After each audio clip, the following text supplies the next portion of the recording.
श्रीमल्लक्ष्मण योगी पुंगव महा पूर्णं मुनिं यामुनम्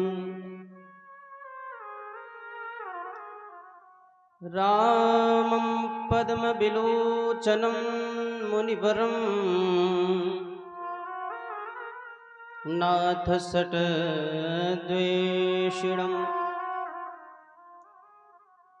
सेनेशं श्रियमिन्दिरा सहचरं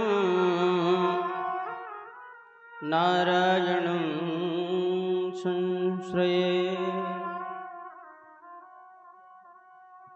श्रीमत्कश्यपगोत्रलब्धजन्मशं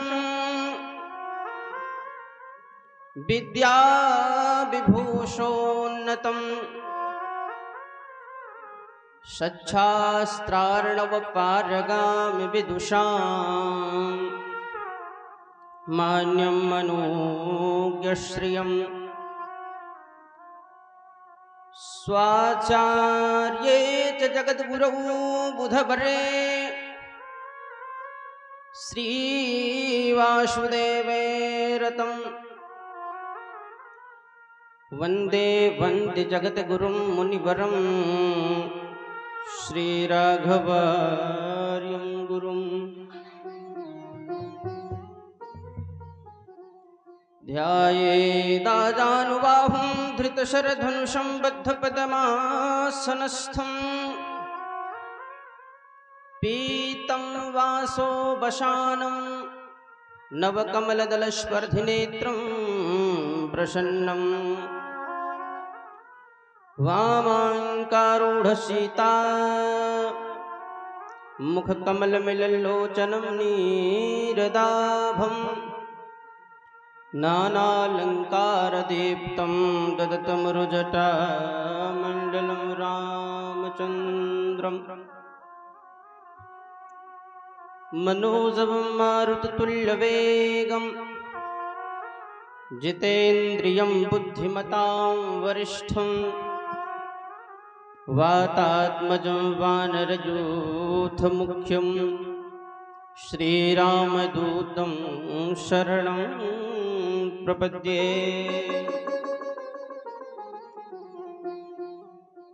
जयन्ती गौरांगी परमहृदयानन्दजननी किशोरी कल्याणी हिमगिरिसुता दुर्गदलनी जयन्ती सानंदा शिव शिव भवानी भगवती महाचंडी दुर्गे खिल खिल हसंती रमणी मेघानाद घटा घटा घट घटा घाटा घटा दुर्घटा मंडो कश्यपको बको बक बको बाको बको बो बको विद्युज्योति चकीमकी चकमकी चाकीमकी दृश्यते इत्थं नंद किशोर गोप वनिता वाचस्पति पातु माम्।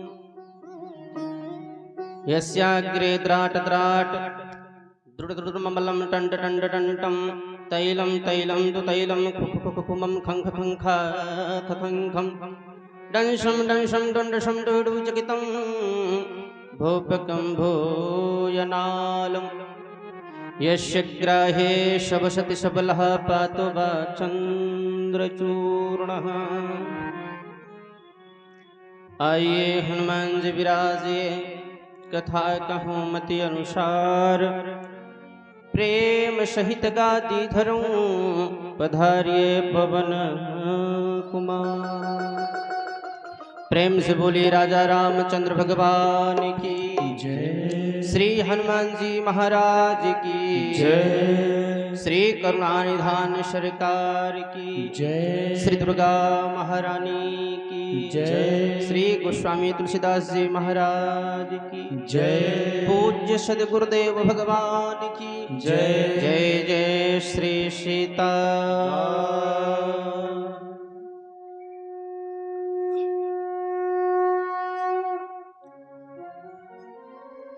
परम मंगल में अकारण करुणा वरुणालय भक्तवांछा कल्पतरु तरुंदित विनिंदित पीतांबरधारी भगवान श्री सीताराम जी ज्ञानियों में अग्रगण्य, जिनके बलों की कोई सीमा नहीं, ऐसे वीर बलवंत श्री हनुमान जी महाराज के श्री चरणों में एवं इस कथा के परम श्रोता एवं वक्ता भूत भावन भगवान भोलेनाथ,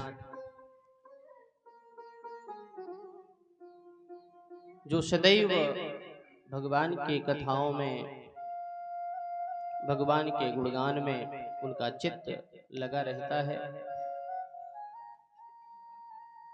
ऐसे भूत भावन भगवान भोलेनाथ के सन्निधि श्री हनुमान जी महाराज की पावन सुखद गोदी माँ भगवती आदि शक्ति जगत जननी श्री दुर्गा महारानी के पावन सुखद गोदी में हम आप सभी लोग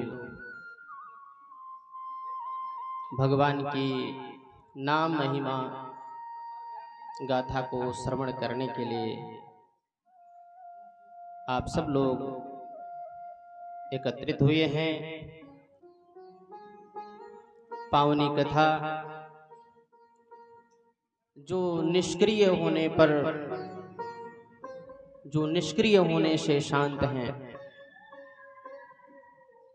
प्राग भाव प्रागध्वंसा भाव, प्रतियोगी होने से शाश्वत, स्वयं सिद्ध होने से अप्रमेय,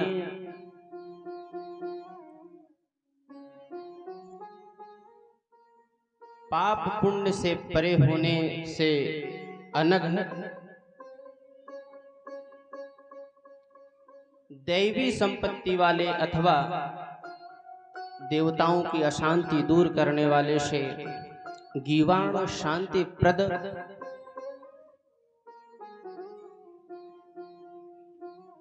ब्रह्मा शंभु फणींद्र रुद्र फणींद्र को भी स्व कार्य संपादन शक्ति होने से उनके पूज्य औपनिषद मर्यादा पुरुषोत्तम जो राजाओं के आदर्श होने से भूपाल चूड़ामणि, भक्तों को सुख प्रदान करने वाले आनंद सिंधु सुख राशि भगवान श्री राम हैं। ऐसे भगवान राम के पावन गुणों की गाथा को सुनने के लिए हम आप सब लोग एकीभूत हुए हैं। कथा में पधारे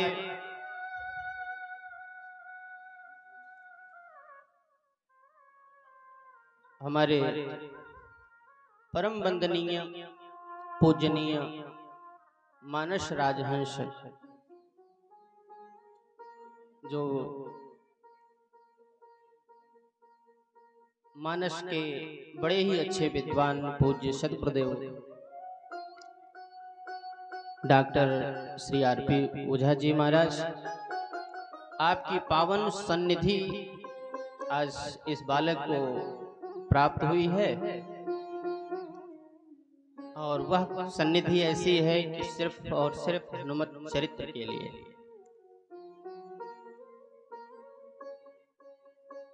ये मेरा सौभाग्य है। कथा में पधारे सभी कथा श्रद्धालुजन, भक्त प्रेमी माताएं एवं बहनें, पिता तुल्य बुजुर्ग भाई बंधु, आप सबको व्यास मंच पीठ की तरफ से हार्दिक साधुवाद एवं अभिनंदन। ये कथा भगवान की जो प्रारंभ हुई है, इसका उद्देश्य है, क्योंकि ये हनुमान जी महाराज, हनुमान माने संत, हनुमान माने ज्ञान, हनुमान माने बल। हनुमान जी के तो अनेक अर्थ हैं, और स्मृति शेष ऐसे महान पुण्यात्मा जिनके पुण्यतिथि पर आयोजित हुई स्वर्गीय श्री अशोक कुमार सिंह की द्वितीय यह पुण्यतिथि है। और इस पुण्यतिथि पर भगवान के गुणानुवाद करने और कराने, सुनने और सुनाने का दोनों अवसर मिल रहा है।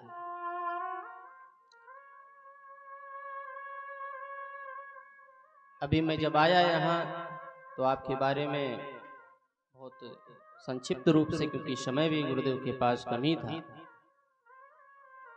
आपने बताया उससे पूर्व जब मेरे पास तक यह कार्ड नेट के माध्यम से हमारे पास तक पहुंचा था तो मुझे पहले ही पता चल गया कोई पुण्यात्मा ही है। भगवान के प्रति इतनी श्रद्धा,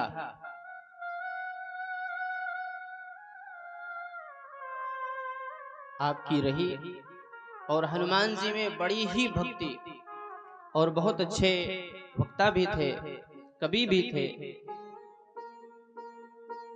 और ऐसे पुण्यात्मा के सभी परिवार के लोग, उनके 5 पुत्र श्री राघवेंद्र प्रताप सिंह जी जो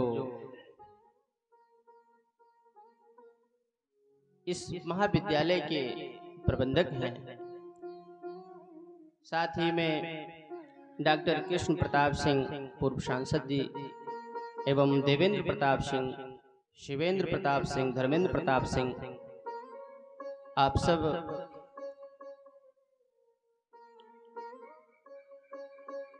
बड़े भाग्यशाली हैं। और जहां पर साक्षात स्वयं सरस्वती विराजमान हो और वहां लक्ष्मी तो घुटना टेक करके बैठी रहते हैं, तो कथा का मर्यादा है कि कथा प्रारंभ करने के पूर्व भगवान के पावन नामों को स्मरण किया जाए। क्यों किया जाए? नाम मंत्र क्यों जपा जाए? इसकी महिमा है। नाम मंत्र की, नाम संकीर्तनम यस्य सर्व पाप प्रणाशनम। नाम संकीर्तन की इतनी महिमा है कि सभी पापों का नष्ट कर देने की क्षमता है।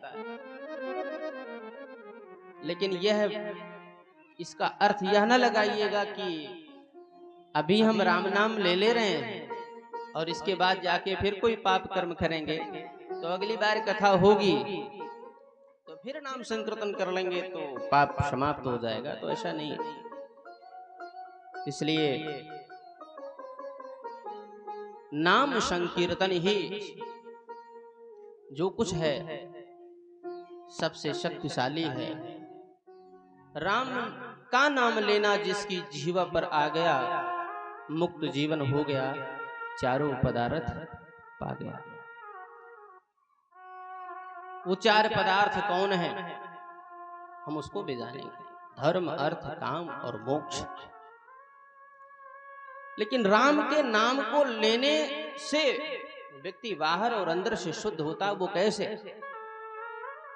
सर्वप्रथम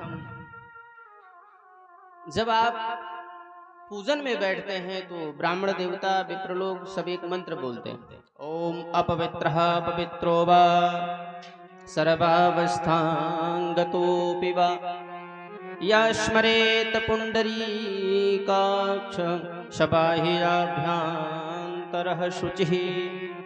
इसका अर्थ यह हुआ, अपवित्रः पवित्रो वा, आप किसी भी अवस्था में हो, पवित्र अपने आप को समझ रहे हो, या एक अर्थ इसको ले लें, स्नान कर लिए हो या नहीं किए हो, या फिर पवित्र स्थान पर हो या अपवित्र स्थान पर हो, सर्वावस्थांगतोऽपि वा।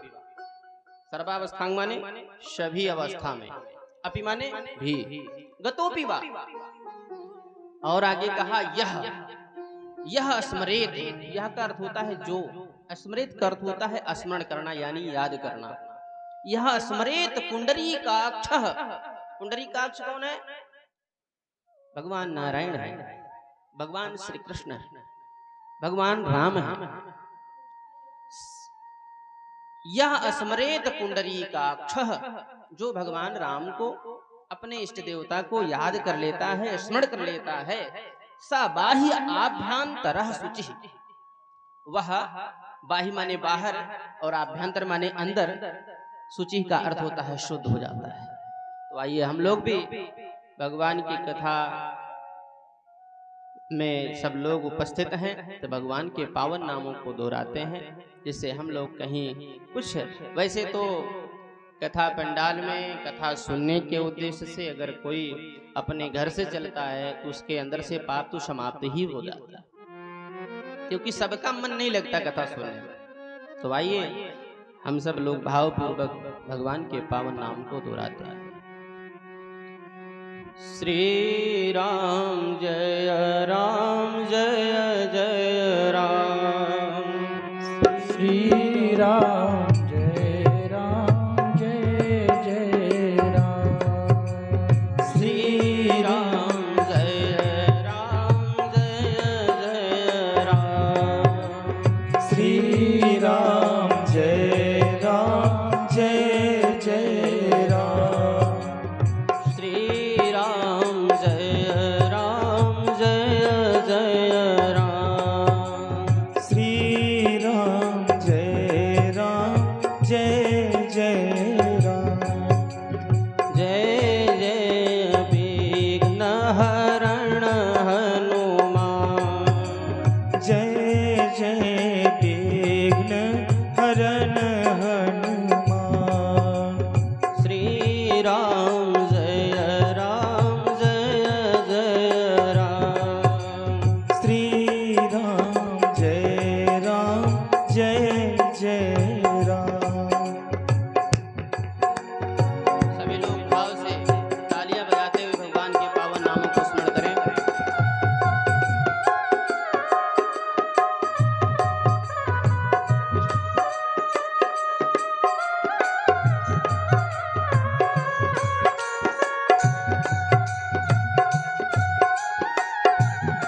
राम जय राम जय जय राम। ओ श्री राम जय राम जय जय राम।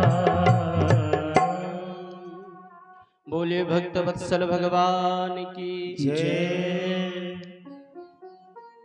अब हम सबके ऊपर वही सूत्र लागू हो गया। अपवित्र पवित्र हुआ या स्मृत पुंडरी का क्षशबाई आभ्यंतरा शुचि। भगवान की पावनी कथा, हनुमान जी के गुणानुवाद सुनने का, समझने का, बोलने का, ये सब अब हमारे अंदर पर्याप्त है। नई ऊर्जा मिल गई। अतुलित बलधामम हेम शैला भदेहम धनुजवन कृशानुम ज्ञानी नामाग्रगण्यम सकल गुण निधानम वानराणामधीशम रघुपति प्रिय भक्तम बात जातम नमामि। हनुमान जी तो सब जानते हैं कि उनके पास इतना बल है कि वो याद दिलाना पड़ता है कि आपके पास इतना बल है। गोस्वामी जी ने कहा भी, राम काज लग तव अवतारा, राम काज लग तव अवतारा। सिर्फ राम के कार्यों के लिए ही उनका अवतार हुआ। और कौन है हनुमान जी? तो शंकर सुवन केशरी नंदन, शंकर स्वयं केशरी नंदन, स्वयं साक्षात भगवान भोलेनाथ अंश स्वरूप स्वयं श्री हनुमान जी महाराज। और हनुमान जी महाराज का अर्थ, हनु शब्द क्या है और मान। आजकल सब लोग मान में परेशान हैं। कैसा मान है? मुझे ज्यादा सम्मान चाहिए, मान। और कैसा मान चाहिए कि हम अगर एक सभा बैठी हो और उस बीच में पहुंचे तो लोग हमको देख करके खड़े हो जाएं। यही मान दक्ष के अंदर भी आ गए थे। यही मान सभा में जब दक्ष पहुंचा तो भगवान शिव जी भी वहीं विराजित थे और सारी सभा उठ करके खड़े होकर के अभिवादन किया दक्ष का। और उसके अंदर जो मान था वो बिल्कुल झलक रहा था, इसी का प्यासा था। और जैसे ही सारी सभा उठ करके अभिवादन किया तो उसमें से दो लोग बैठे रह गए। वो थे भगवान शिव जी और ब्रह्मा जी। और दक्ष ने सबसे तो प्रसन्न हो गया, लेकिन जो है शिव जी से नाराज हुआ। ये कथा आप सब जानते होंगे। मान उसके अंदर भी था, लेकिन मान उसका भी समाप्त हुआ। तो यहाँ ऐसे लोग हैं और कोई तो इसमें भी मान नहीं रखते हैं। कोई अपने रूप में ही परेशान है, दिन भर संवारना, सजना समरना रूप। तो किसी कवि ने कहा, कोई रूप रंग में पागल है, कोई पागल मान बड़ाई का।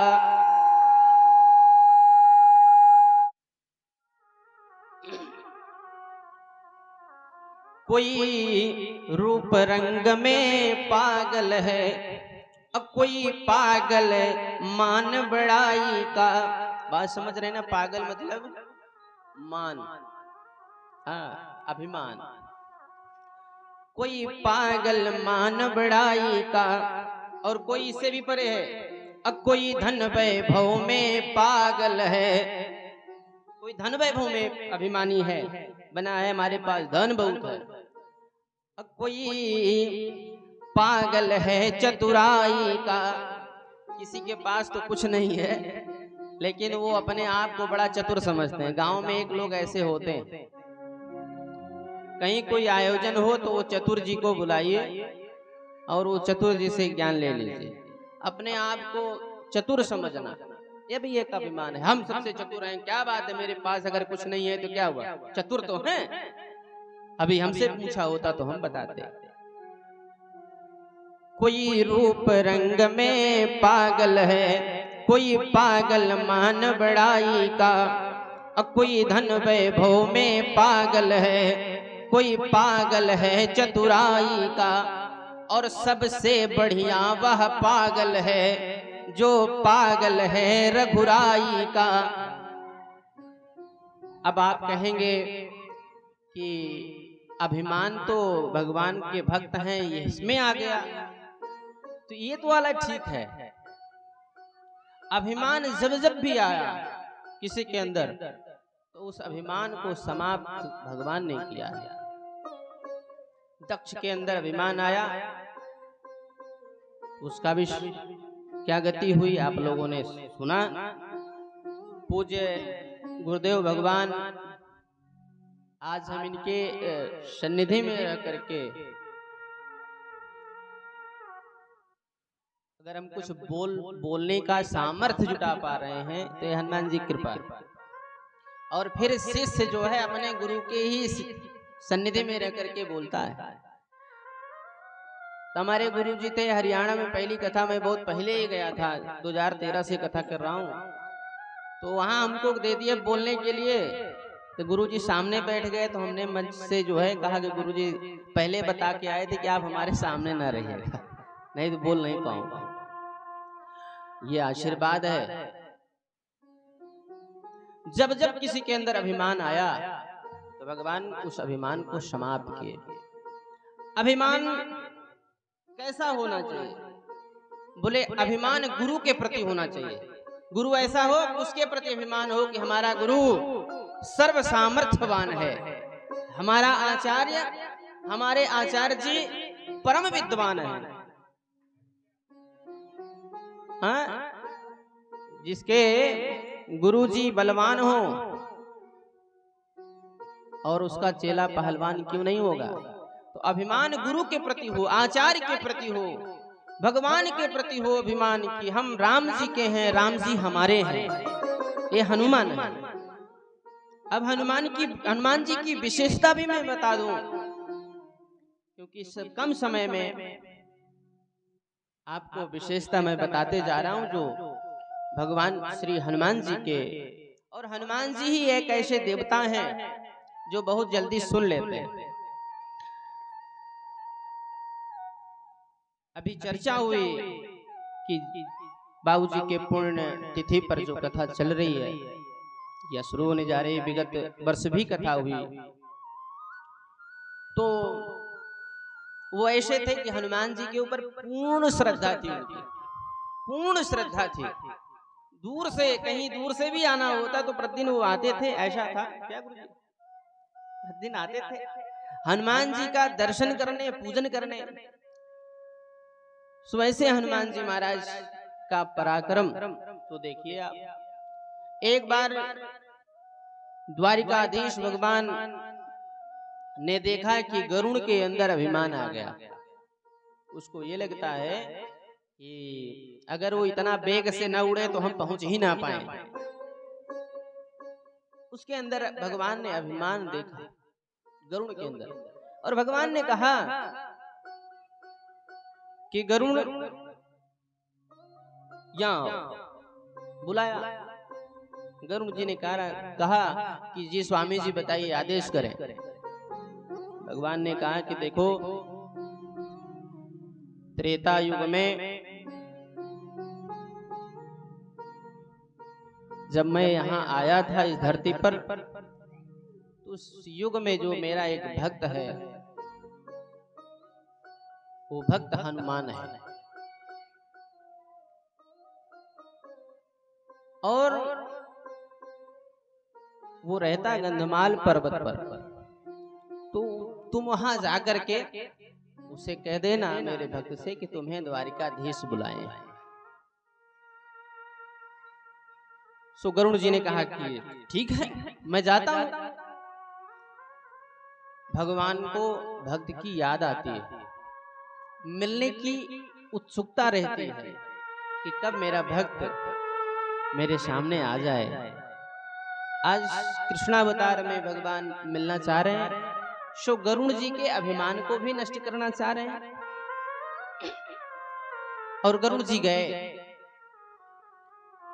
गरुड़ जी गए तो देखा हनुमान जी को, तो दंडवत प्रणाम हुआ। तो गरुड़ जी ने कहा कि मैं द्वारिकापुरी से आया हूं और हमारे भगवान श्याम सुंदर श्री द्वारिकाधीश हैं और उन्होंने आपको बुलाया है मिलने के लिए। हनुमान जी ने कहा कि तुम्हारे भगवान द्वारिकाधीश हो या श्याम सुंदर हो, कौन है हमको नहीं पता है, लेकिन मैं उनसे मिलने क्यों जाऊं? मैं मिलने नहीं जाऊंगा। मेरे भगवान, मेरे इष्ट तो राम जी हैं। मैं राम जी को जानता हूं, मेरे भगवान राम जी हैं, जाओ, मैं नहीं जाता। गरुड़ जी ने कहा कि अब आप ऐसा बात बोल रहे हैं और हमारे स्वामी ने कहा है कि उनको लेके ही आना। तो हनुमान जी ने कहा कि अगर मैं ना जाऊं तो, अगर मैं ना चलूं तो फिर क्या दिक्कत तुम्हें? मुझे नहीं जाना द्वारिकाधीश के पास, होंगे तुम्हारे लिए भगवान, हमारे भगवान तो राम जी हैं, मैं नहीं जाने वाला। तो गरुड़ जी ने कहा कि लगता है आप ऐसे प्यार से नहीं मानेंगे। देखिए, आपका चलना उचित रहेगा, बस ये अंतिम बार मैं कह दे रहा हूं। हनुमान जी ने कहा हो, अब इसको देखो, इसके अंदर तो अभिमान आ गया, तो भैया क्या कर लोगे? नहीं जाऊंगा तो मुझे नहीं जाना चाहिए, आप, मुझे किसी से मतलब नहीं है। मैं राम नाम, यहीं पर राम नाम चुटकी बजाते हुए हनुमान जी महाराज कह रहे हैं कि यही मैं भजता हूँ और मैं उनको जानता नहीं, और फिर तुम्हारे भगवान, हमारे भगवान तो राम जी, तुम्हारे भगवान से कोई मतलब नहीं, भैया जाओ यहाँ से। गरुड़ जी ने कहा चलना पड़ेगा, अगर ऐसे नहीं चलते हैं तो जबरदस्ती मैं ले चलूंगा। तो हनुमान जी ने देखा भाई जबरदस्ती कैसे ले चलोगे? सो गरुड़ ने अपने चंगुल में पकड़ने की कोशिश की, तो हनुमान जी तुरंत जो है गरुड़ जी को ऐसे पकड़ लिए और तुरंत आंख में दबा लिए।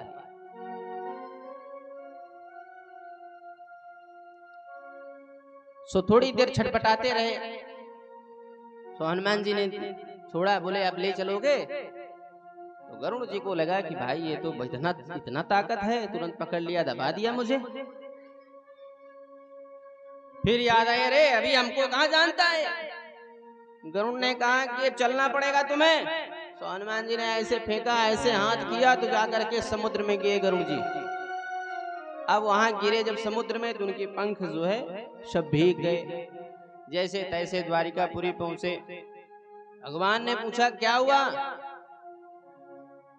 बोले महाराज इतनी धृष्टता उसके अंदर है कि क्या बताऊं, मैंने कहा और वो आया नहीं।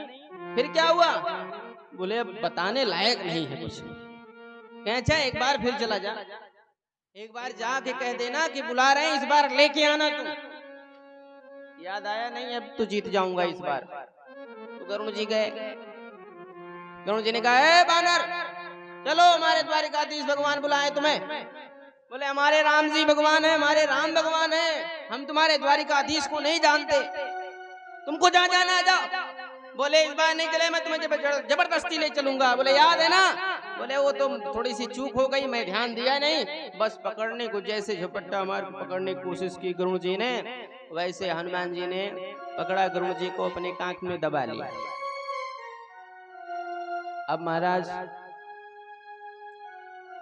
भगवान तो सब देख रहे हैं, ऐसे दबे पड़े रहे, 2 दिन 3 दिन नहीं आए गरुड़ जी। तो भगवान ने सुदर्शन को आदेश दिया कि देखो तुम्हारा कार्य यह रहेगा कि तुम द्वारिकापुरी के गेट पर रहोगे और कोई अंदर ना आवे। सुदर्शन को बताया कि कोई अंदर नहीं आवे, इसलिए मैं बता दे रहा हूं कोई अंदर नहीं आना चाहिए। हनुमान जी ने सोचा कि चलो इस मिल ही आते हैं, देखते हैं कहाँ है। सो हनुमान जी महाराज द्वारिकापुरी आते हैं, उस दबाए दबाए गरुड़ जी को। हनुमान जी पहुंचे तो उन्हें लगा कि अब अंदर भी चलना चाहिए। और जैसे ही महल में प्रवेश करने की कोशिश की वैसे ही सुदर्शन ने कहा कहाँ जाते हो। हनुमान जी ने कहा कि तुमको ये कार्य तुमको कौन दे दिया, द्वारपाल हो कि तुम मुझे रोक लोगे। सुदर्शन ने कहा अभी तुम हमारे बल को नहीं जानते हो, जितना कह रहा हूं उतना ही सुनो, शेष बातें छोड़ करके बस तुम्हारी भलाई इतने में कि यहीं रुक जाओ, नहीं जाना है कहीं। तो हनुमान जी ने कहा कि देखो जाने दो भैया, मैं जा रहा हूं मिलने। तो सुदर्शन ने जिद करी, हनुमान जी ने उठाया और रख लिया मुख में, सुदर्शन को भी। चले गए भगवान के पास। भगवान के पास गए तो प्रणाम किया। आज बहुत एक युग बीत गए हैं भगवान से मिले हुए हनुमान जी को। और जब हनुमान जी मिले तो भगवान ने पूछा कि मैंने गरुड़ को भेजा था, वो कहाँ है। गरुड़ जी को भेजा था आपको बुलाने के लिए, कहाँ है, वो रह गए अभी आए नहीं। बोले ये महाराज रहे। अब निकाले कांख से बाहर, बोले खड़े हो गए गरुड़ जी। बोले महाराज क्षमा करिएगा, आज गरुड़ जी के भी अभिमान जो थे वो समाप्त हो गए। कहा कि भगवान ने कहा कि गेट पे आपको कोई मिला नहीं क्या। बोले हाँ मिले थे सुदर्शन जी, निकाला मुंह से बाहर कर दिया। बोले लो, सुदर्शन के भी अभिमान को भगवान ने समाप्त कर दिया, क्योंकि भक्त के अंदर अभिमान नहीं होता, भक्त के अंदर अभिमान नहीं होता है। और जब भक्त के अंदर अभिमान आ जाए तो भक्त असली नहीं है।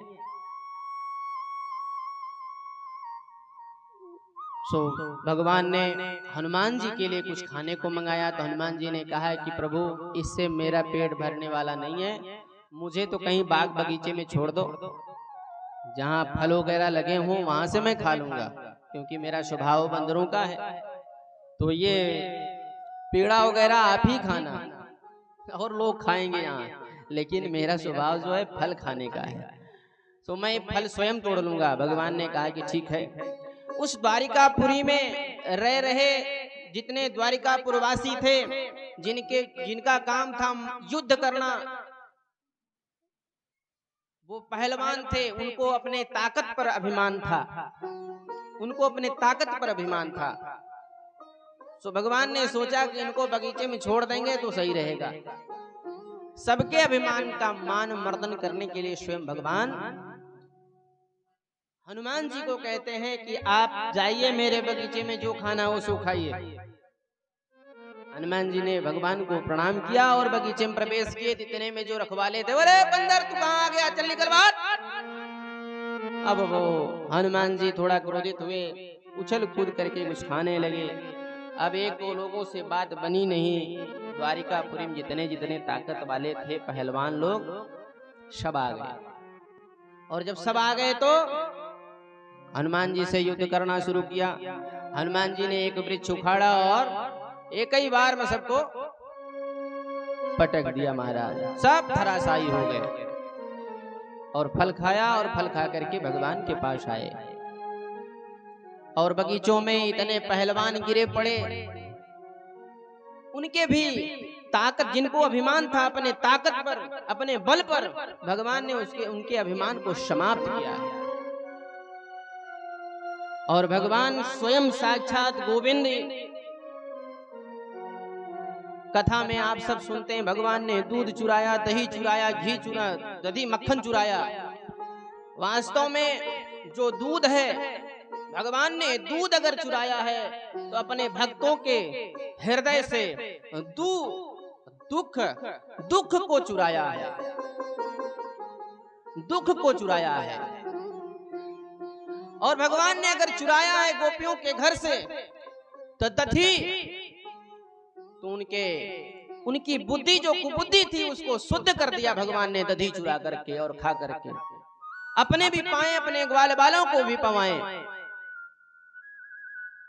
भगवान ने मक्खन चुराया।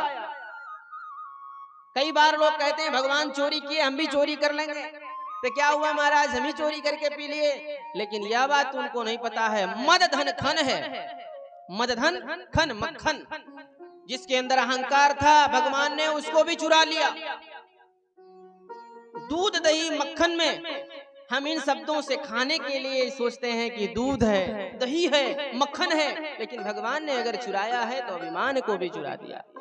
ऐसे वीर बलवान बलवंत श्री हनुमान जी महाराज की पावन सन्निधि जो सुखद गोदी में बैठे हुए हम सब लोग भगवान की उनकी अनन्य गाथा गा करके, और हम सब यही प्रार्थना करते हैं कि हमारे और आपके भी जीवन में सुगंधि आवे। और जब सुगंधि आएगी तो ऐसे ऐसे आयोजन होते रहेंगे, और उस आयोजन में सत महापुरुषों का आगमन होगा, और जब वो आएंगे तो नई नई बात आपको जरूर बताएंगे। इसलिए राम कहने से तर जाएगा, राम कहने से तर जाएगा, पार भव से उतर जाएगा। राम कहने से तर जाएगा, पार भव से उतर जाएगा।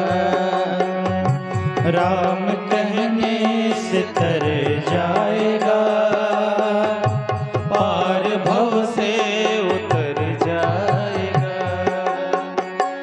होगी घर घर में चर्चा तेरी, होगी घर घर में चर्चा तेरी। आज जैसे चर्चा हो रही, जिस गली से गुजर जाएगा,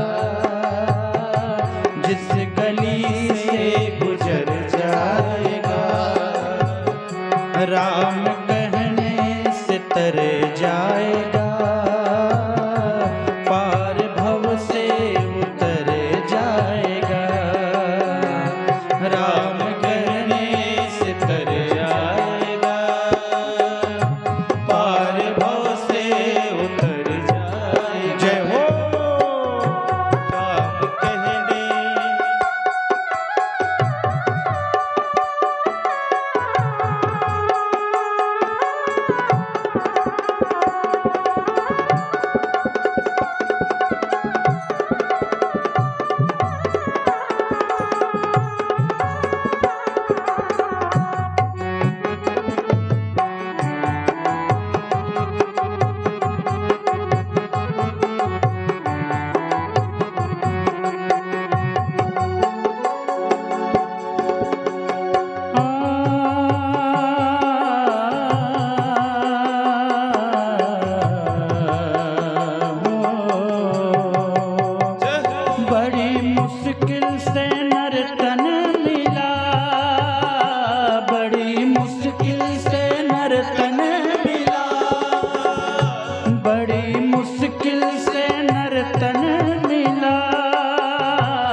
कल न जाने किधर जाएगा, कल न जाने किधर जाएगा।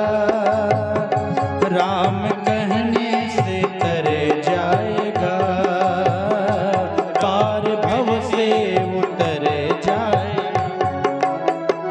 राम कहने से तर जाएगा, पार भव से उतर जाएगा। जय हो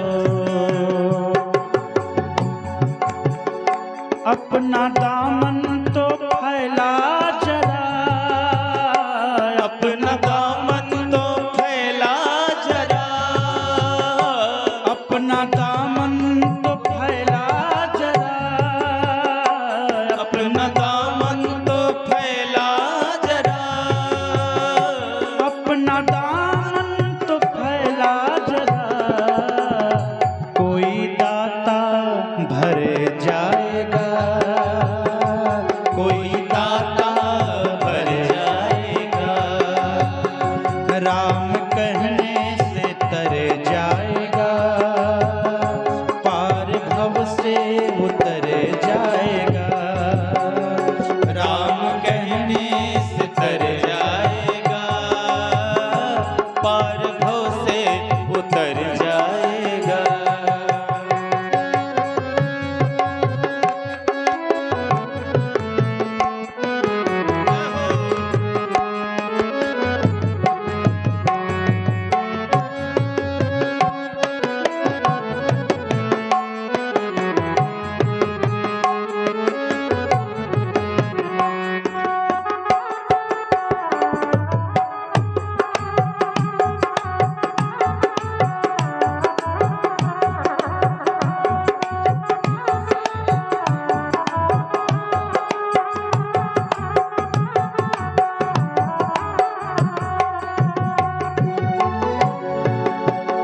सब कहेंगे कहानी तेरी, सब कहेंगे कहानी तेरी, सब कहेंगे कहानी तेरी, सब कहेंगे कहानी तेरी, सब कहेंगे कहानी तेरी, जब इधर से उधर जाएगा, जब इधर से उधर जाएगा, वो राम कहने से तर जाएगा, पार भव से उतर जाएगा, राम कहने से तर जाएगा, पार भव से उतर जाएगा, वो राम कहने से तर जाएगा, पार भव से उतर जाएगा, राम कहने से तर जाएगा, पार भव से उतर जाएगा। याद आएगी चेतन तेरी, याद आएगी चेतन तेरी, याद आएगी चेतन तेरी, याद आएगी चेतन तेरी, याद आएगी चेतन तेरी, काम ऐसा जो कर जाएगा, काम ऐसा जो कर जाएगा, राम कहने से तर जाएगा, पार भव से उतर जाएगा, राम कहने से तर जाएगा, पार भव से उतर जाएगा, राम कहने से तर जाएगा, पार भव से उतर जाएगा। बोलिए भक्तवत्सल भगवान की जय।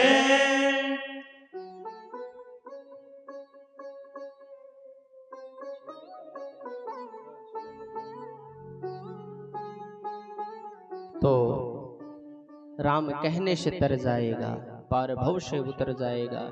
और ये कहानी तभी लोग कहेंगे जब आप ऐसा कर्म करेंगे। तो सुंदरे सुंदरी सीता, सुंदरे सुंदर कपिः, सुंदरे सुंदरी वार्ता अतः सुंदर उच्यते। अब हम सब लोग भगवान श्री हनुमान जी के पावन चरित्रों को आगे की कथा में सुनेंगे। आज प्रथम दिवस था और थोड़ा सा समय भी, और पूज्य महाराज श्री हमारे बीच में विराजमान हैं। भगवान की पावनी कथा एवं आप सबको ज्ञान प्रदान करेंगे और साथ ही भगवत कथा के माध्यम से आप सबको इस राम कथा को राष्ट्र कथा से मिलान करते हुए, क्योंकि इस समय राम की कथा राष्ट्र की कथा है और राम की व्यथा ही राष्ट्र व्यथा है। पूज्य महाराज श्री अब मंचस्थ होने जा रहे हैं। हम अपनी वाणी को यहीं पर विराम देते हुए 2 बार भगवान की पावन नामों को आप सब लोग स्मरण कर लें।